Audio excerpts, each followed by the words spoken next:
एक कहावत है कि गरीबों में आटा गीला कर दें, मतलब मुसीबत में ज्यादा परेशानी।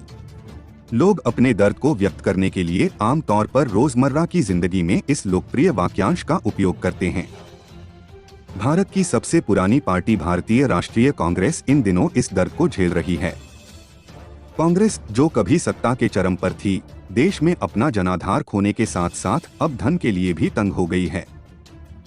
दरअसल कांग्रेस पार्टी 7 दशकों की राजशाही का लुत्फ उठाने के बाद अब ऐसी स्थिति में आ गई है जहां उसे बूंद बूंद चलना पड़ रहा है, यानी दर दर दर फंड की भीख मांगनी पड़ रही है। रिपोर्ट के अनुसार अखिल भारतीय कांग्रेस कमेटी ने इस सप्ताह लोकसभा और राज्यसभा में अपने सांसदों को पार्टी पदाधिकारियों के कार्यक्रमों को चलाने के लिए किए गए खर्च के संदर्भ में नियमित रूप से वार्षिक भुगतान करने के लिए नोटिस भेजा है। Manmohan Singh committee on Congress party funds के आधार पर निर्धारित मानदंडों के अनुसार प्रत्येक सांसद को 50,000 रुपए का वार्षिक भुगतान करना होगा।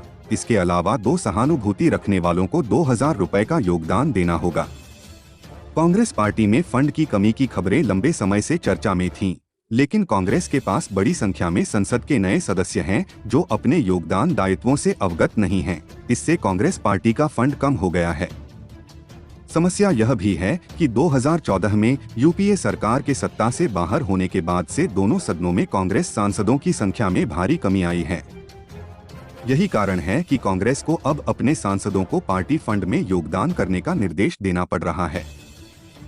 एस्क ने पार्टी पदाधिकारियों को यात्रा और आवास पर बचत उपायों का एक सेट भी भेजा है। साथ ही पदाधिकारियों के लिए काम करने वाले कर्मचारियों को खर्चों में कटौती करने के लिए कहा है। यात्रा व्यय को कम करने के लिए एस्क सचिवों, जो महासचिवों के सहायक हैं, को अपने निर्धारित राज्यों में प्रति माह कम से कम 15 से 20 दिन बिताने के लिए कहा गया है, जिससे बार बार आने जाने के कारण बढ़ते खर्चों को नियंत्रित किया जा सके, लगाया जा सकता है। जारी अधिसूचना के अनुसार एआईसीसी सचिवों को ट्रेन से 1400 किलोमीटर तक की दूरी तय करनी होगी। वहीं 1400 किलोमीटर से अधिक की दूरी के लिए हवाई यात्रा का लाभ उठाया जा सकता है, लेकिन इस अधिसूचना के माध्यम से महीने में केवल 2 बार इसका उपयोग करने का नियम बताया गया है। वैसे यह बड़े आश्चर्य की बात है कि कांग्रेस जैसी पार्टी को धन की कमी का सामना करना पड़ा है, क्योंकि जिस पार्टी का सत्ता से बाहर होना धन के गबन, भ्रष्टाचार और तमाम आरोपों के साथ था, आज उसके पास धन की कमी होने का दावा किया जा रहा है। धन है। इस तरह के दावे कांग्रेस द्वारा बनाए गए उस धोखे की ओर भी इशारा करते हैं, जिसके जरिए वह समाज को यह दिखाने की कोशिश कर रही है कि उसकी हालत खराब हो गई है।